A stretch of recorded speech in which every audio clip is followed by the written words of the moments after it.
Hello friend, আসসালামু আলাইকুম। আজকে আমাদের একদিনের যে বেকারি কোর্স, এই বেকারি কোর্সে আজকে আমরা আপনাদেরকে দেখাবো যে কীভাবে যাদের বড় কোনো ডু মিক্সচার নাই, ক্রিম মিক্সচার নাই বা মেশিনিস নাই, তারা কীভাবে একদম সিম্পলভাবে অল্প উপকরণ কীভাবে হাতে ডু তৈরি করবেন। তো আমরা এখানে বেশি কিছু দিব না, ডিম ছাড়াও কিন্তু ডু তৈরি করা যায়। তারপর আমরা একটা ডিম ব্যবহার করবো, যেটা না হইলেই নয়। হ্যাঁ, 1 কেজির জন্য 1 কেজি ডুর জন্য আমরা একটা ডিম দিলাম। তারপর হচ্ছে কী কী দেবো মশলা, চিনি, লবণ। আচ্ছা, আমি কিন্তু এখানে মাপজোক ইউজ করতেছি না আপাতত, আমি আইরুপি দিয়ে দিতেছি। আমার বেসে মাপজা আছে দিয়ে, পরিমাণ কিন্তু ওইটাই। ধরেন এখানে আমরা লবণ দিচ্ছি 15 গ্রাম 1 কেজির জন্য। তারপর হচ্ছে ইস্ট। আচ্ছা, ইস্টটা হচ্ছে আমরা এটার মধ্যে দিই 20 গ্রাম, তো 20 গ্রাম ইস্ট দিলাম। এটার মধ্যে একটু ব্রেডিং করে দিলাম 2 গ্রামের মতো। মিল্ক ফ্লেভার,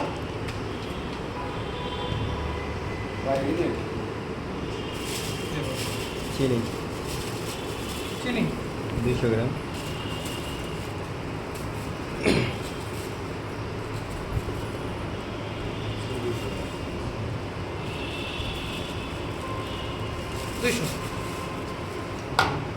আশা করি 200 গ্রাম হয়ে গেছে। আইডিয়া করে দিচ্ছি। এখানে মিল্ক ফ্লেভার একদম। আর কি আছে বাকি মশলা? তেল, ডালডা দিব না। আচ্ছা, এটাতে আমরা ডালডা অথবা বাটার কিছুই ব্যবহার করবো না, শুধুমাত্র তেল দিয়েও কিন্তু ডু তৈরি করা যায়। সেটা আপনাদেরকে দেখাচ্ছি যে সহজটি কীভাবে বানাবেন। তেল 20 গ্রাম, তেল যাবে 100 গ্রাম, 100 গ্রাম। হয়ে যাবে না 100 গ্রাম?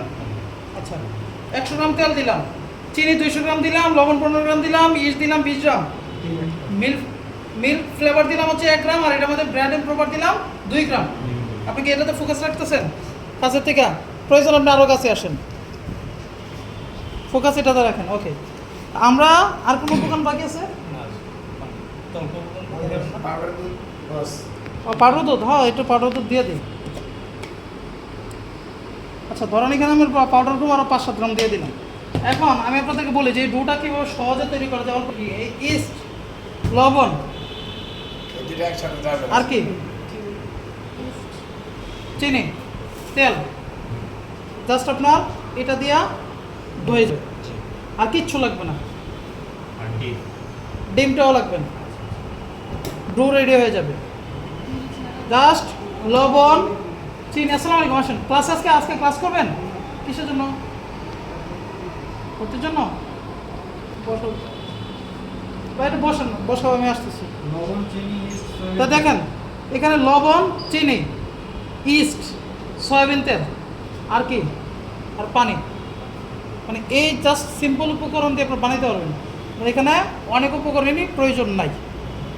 আর আপনি চাইলে আপনার হাতের কাছে যেটা যেটা আছে সেটা দিতে পারেন, অ্যাড করতে পারেন। আচ্ছা, জাস্ট আমরা এখানে এই যে এটারে ব্যবহার করার আগে একটু মিক্স করে নিলে ভালো। ইস্টটা জায়গায় জায়গায় পৌঁছে যায়, পিঁপড়াটাও একটু পৌঁছে যায়, এভাবে একটু মিক্স করে নিলে ভালো। মোশাররফ, একটু ভাই পানি দাও না, এর মধ্যে 5 গ্রাম পানি একটু মাপা দিয়ে দাও না, এটা মুখ দিয়ে পানি আনো।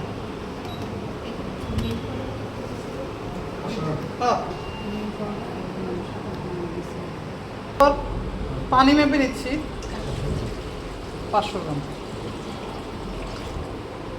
বাহ,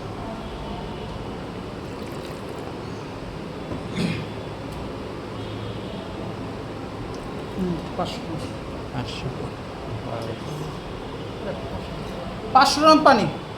এখন হচ্ছে এইটার যে কাজ দেখেন, আমি জাস্ট হচ্ছে সময় নিচ্ছিলাম যে আপনাদেরকে দেখানোর জন্য। এটা আমার কাছে সব রেডি, তো আমি জাস্ট হচ্ছে হাতটা আগে ওয়াশ করে নিতে হবে। হাতে হচ্ছে কাজ হচ্ছে কি, যেভাবে মিক্স করে এটাকে একটু মিক্স করে নিতে হবে।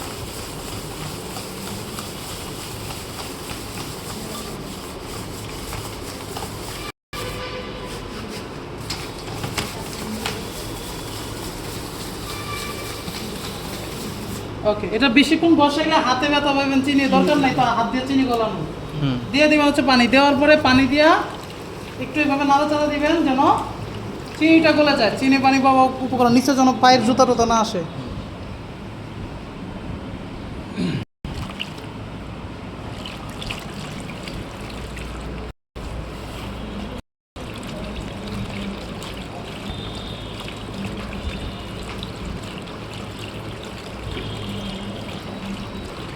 না না, ক্যামেরা একটু জায়গাতে স্টপ রাখেন। জাস্ট মোটামুটি যখন চিনিটা গলা যাবে, কত 2 মিনিটের মতো টাইম নেবে। অলমোস্ট চিনি প্রায় হাতে হালকা হালকা লাগতেছে, ওই হালকা কোনো বিষয় না, এটা থাকবে না, মানে চিনি গলানো শেষ। তারপরে কী করতে হবে, যে 1 কেজি ময়দা আছে দেখেন, 500 পানির মধ্যে 1 কেজি ময়দাটা যখন উপরে ছাড়বেন, ছাড়ার পরে কীভাবে এটাকে মিক্স করবেন দেখেন। সবাই মনে করে যে হাতে দিয়ে ডো বানানো অনেক কঠিন, অনেক কষ্ট, অনেক লম্বা কাজ, এটা যেমন সম্ভব না, বা মিক্সে তারা পারে না। এই যে দেখেন জাস্ট সেই 4টা আঙুলে ব্যবহার করবেন।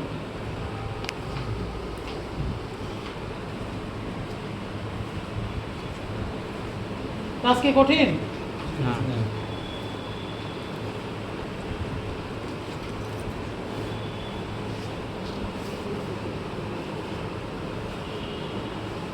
জাস্ট আমি একটা জিনিস আমাদেরকে বোঝাই, যে এই পানি এবং ময়দা দুইটার যখন পরিপূর্ণভাবে সংমিশ্রণ না হবে, এভাবে চটকাইবেন না। হাতে ওই যে আছে আমরা কোনো কিছু চটকাই বা জড়ো করি, এভাবে জড়ো করা যাবে না।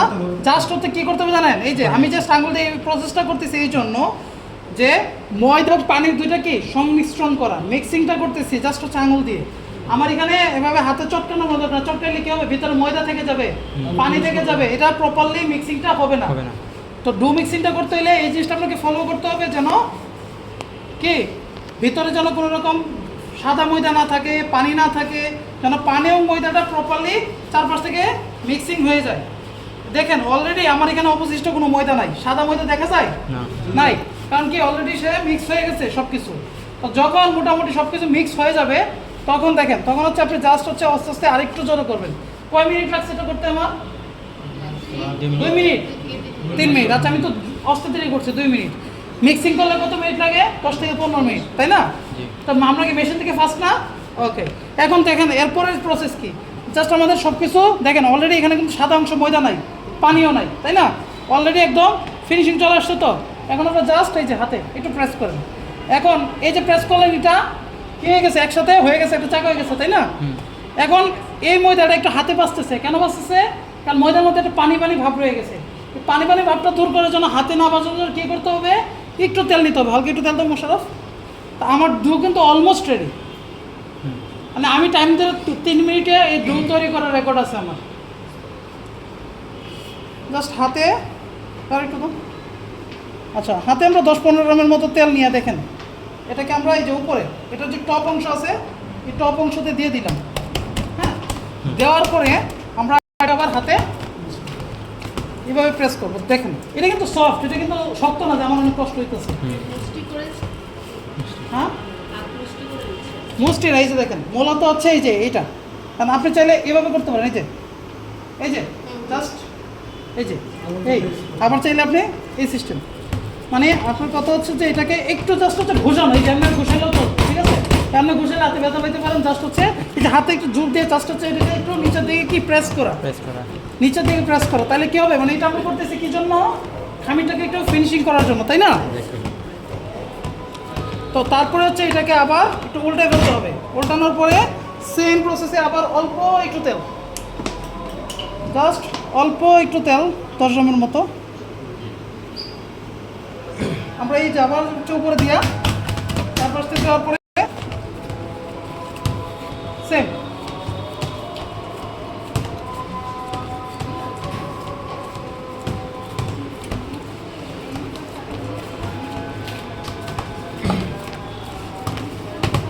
আমাদের কি ডো কমপ্লিট।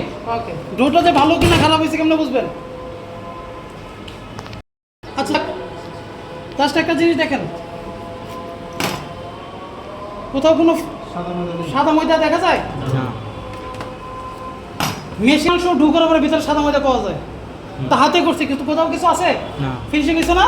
এটাকে জাস্ট হচ্ছে ধরেন এটার মধ্যে রেখে উপরে র্যাপিং পলি করতে পারেন, অথবা এটা ডাইরেক্ট একটা র্যাপিং ব্যাগে বা র্যাপিং পলিতেও রাখতে পারেন, বা ডাইরেক্ট পলি ব্যাগে করে মোটর এটা রাখো। তো পলিব্যাগের ভিতরে রাখলে এটা অল্প সময়ে ডোটা কি হবে একদম পারফেক্ট হয়ে যাবে, মানে এটা একদম মজে যাবে, এটা একদম ফিনিশিং চলে আসবে।